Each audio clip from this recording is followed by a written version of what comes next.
Aku berada dekat Seri Kembangan. Kebetulan daripada Seri Kembangan ni nak pergi ke Maim Sedang tak jauh. Perjalanan daripada sini ke sana cuma dalam lebih kurang 9 km, mengambil masa dalam 16 minit. Jadi apa lagi? Aku decide, jom kita turun ke event. Macam biasa aku pakai kris kebun lah. Aku datang nak jumpa Haris, semua kawan-kawannya. Haris, datang, sehat. Alhamdulillah.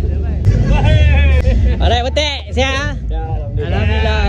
Aku berada ni lama kita tak jumpa. Berada Syah dengan berada Reza. Mantap bang, sehat bang? Alhamdulillah. Mama, kita ambil ya. Kita jumpa kawan ya, event mat.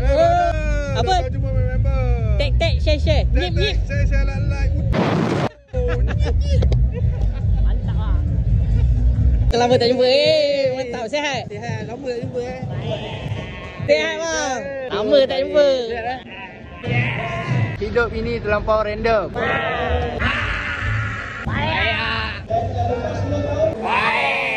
Encai Surah Marima.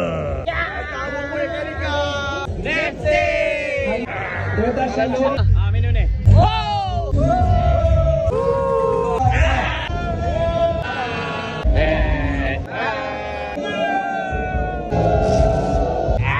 Dah jumpa semua kawan-kawan. Game dah habis. Apa lagi? Dah, jom balik. Jangan lupa follow aku untuk next vlog yang akan datang. Bye.